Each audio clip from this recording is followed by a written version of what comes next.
ಸ್ನೇಹಿತರೆ, ಎಲ್ಲ ಮಂಡಲ ಅಧ್ಯಕ್ಷರು, ಜಿಲ್ಲಾ ಪದಾಧಿಕಾರಿಗಳೇ, ಮೋರ್ಚಾ ಅಧ್ಯಕ್ಷರುಗಳೇ, ಪದಾಧಿಕಾರಿಗಳೇ, ಮಾಧ್ಯಮ ಮಿತ್ರರೇ, ನಿಮಗೆ ಗೊತ್ತಿದ್ದಂಗೆ ದೇಶದಲ್ಲಿ ಸುಮಾರು 15,000 ಜನೌಷಧಿ ಕೇಂದ್ರಗಳಿದೆ. ದೇಶದಲ್ಲಿ ಸುಮಾರು 30,000 ಕೋಟಿಯಷ್ಟು ಇವತ್ತು ಜನರಿಗೆ ಉಳಿತಾಯ ಆಗಿದೆ ಈ ಜನೌಷಧಿ ಕೇಂದ್ರಗಳಿಂದ.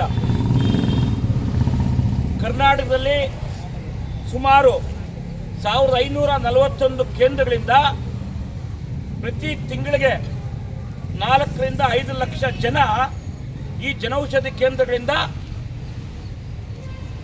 ತಮ್ಮ ಹಣವನ್ನು ಉಳಿತಾಯ ಮಾಡ್ಕೊಳ್ತಾ ಇದ್ದಾರೆ, ಆರೋಗ್ಯವನ್ನು ಹೆಚ್ಚಿಸ್ಕೊಳ್ತಾ ಇದ್ದಾರೆ.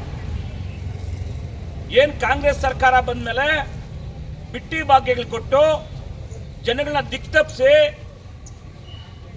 ಫ್ರೀ ಬಸ್ ಕೊಡ್ತೀನಿ ಅಂದ್ಬಿಟ್ಟು ಇವತ್ತು ಬಸ್ಗಳನ್ನ ಕಡಿಮೆ ಮಾಡಿರೋದಾಗ್ಬೋದು, ಜನಕ್ಕೆ ಗೊತ್ತಾಗಲಿ ಅನ್ನೋದು ಹೋರಾಟ ಇದು. ಒಂದು ಕಣ್ಣಿಗೆ ಬೆಣ್ಣೆ, ಒಂದು ಕಣ್ಣಿಗೆ ಸುಣ್ಣ ಲೆಕ್ಕಾಚಾರದಲ್ಲಿ ಫ್ರೀ ಬಸ್ ಅಂತ ಕೊಡ್ತಾರೆ, ಬಸ್ ಸಂಖ್ಯೆನ ಕಮ್ಮಿ ಮಾಡ್ತಾರೆ, ಎಲೆಕ್ಟ್ರಿಕ್ ವೆಹಿಕಲ್ನ ಜಾಸ್ತಿ ಮಾಡ್ತಾರೆ, ಪೆಟ್ರೋಲು ಡೀಸೆಲು ಟ್ಯಾಕ್ಸ್ನ ಜಾಸ್ತಿ ಮಾಡ್ತಾರೆ. ಇವತ್ತು ನಿಮಗೆ ಗೊತ್ತಿದ್ದಂಗೆ ರೈತನ ಪಡೆಯುವಂಥ ಒಂದು ಪಾಣಿ ದರ ಎಷ್ಟಿತ್ತು, ಎಷ್ಟಾಗಿದೆ, ಟ್ರಾನ್ಸ್ಫಾರ್ಮ್ ಯಾವ ರೀತಿ ಕೊಡ್ತಾ ಇದ್ದಾರೆ. ಕೇವಲ 30,000 ಇದ್ದಿದ್ದ ಒಂದು ಟ್ರಾನ್ಸ್ಫಾರ್ಮ್, ರೈತನ ಬಳಸೋ ಒಂದು ಟ್ರಾನ್ಸ್ಫಾರ್ಮ್ಗೆ ಟಿಸಿಗೆ ಇವತ್ತು 2,70,000 3 ಲಕ್ಷ ರೂಪಾಯಿ ಹಣ ಪಡೀತಾ ಇದ್ದಾರೆ. ಎಲ್ಲ ಕ್ಷೇತ್ರಗಳಲ್ಲಿ ಇವತ್ತು ಮಾಫಿಯಾ ತುಂಬಿಕೊಂಡು ಇವತ್ತು ಗ್ಯಾರಂಟಿಗಳಿಗೆ ಹಣ ಹೊಂದ್ಸಕ್ಕಾಗ್ದಿರೇ ಏನು ಬಡ ಜನರ ಮೇಲೆ, ಉಳ್ಳೋರ ಮೇಲೆ ಹೋಗ್ತಾ ಇಲ್ಲ, ಇವರು ಬಡ ಜನರ ಮೇಲೆ ಇವರು ದಬ್ಬಾಳಿಕೆ. ಯಾವ ರೀತಿ ದಬ್ಬಾಳಿಕೆ? ಬೆಲೆ ಏರಿಕೆ ದಬ್ಬಾಳಿಕೆ.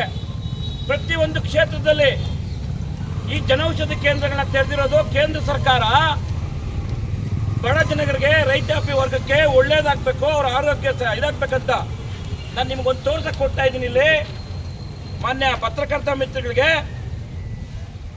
ಇದೇ ಜಿಲ್ಲಾಸ್ಪತ್ರೆಯಲ್ಲಿ ಔಷಧಿ ಕೊರತೆಯಿಂದ ಪ್ರೈವೇಟ್ ಕ್ಲಿನಿಕ್ಗೆ ಬರ್ತಾರಂತ ಸ್ಲಿಪ್ಗಳು ದಿವಸಕ್ಕೆ 1,000 ಇದೆ. ಇವತ್ತು ಈ ಜನೌಷಧಿ ಕೇಂದ್ರದಿಂದ ಬಡ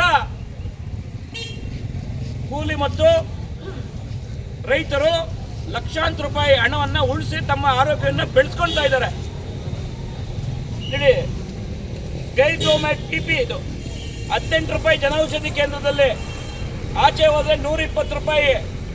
ಇದಕ್ಕೆ ಸಿದ್ದರಾಮಯ್ಯ ಉತ್ತರ ಕೊಡ್ತಾರಾ? ಇಲ್ಲಿ ಸಿಗುತ್ತಾ ಇದು?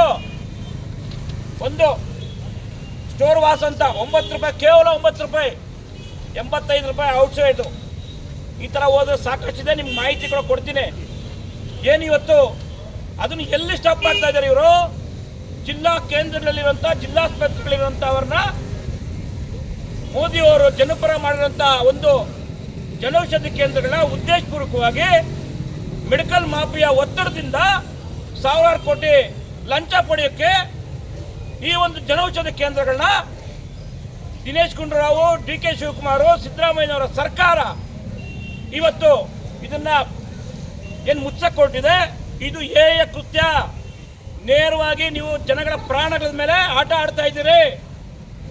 ನಿಮಗೆ ಸ್ವಲ್ಪ ಆದರೂ ಬಡವರ ಮೇಲೆ, ರೈತರ ಮೇಲೆ, ಕಾರ್ಮಿಕ ವರ್ಗದ ಮೇಲೆ ಪ್ರೀತಿ, ಕರುಣೆ ಅಂತಿದ್ರೆ ಈ ಕೆಲಸನ ತಕ್ಷಣ ನೀವು ನಿಲ್ಲಿಸಬೇಕು.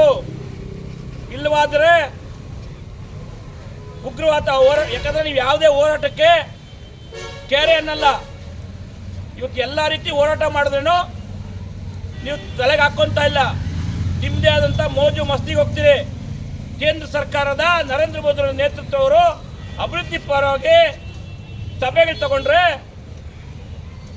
ರಾಷ್ಟ್ರೀಯ ಭಾರತದಲ್ಲಿ ಎಲ್ಲ ವಿರೋಧ ಪಕ್ಷದ, ಕಮ್ಯುನಿಸ್ಟ್ ಪಕ್ಷದ ಮುಖ್ಯಮಂತ್ರಿಗಳು ಹೋಗ್ತಾರೆ.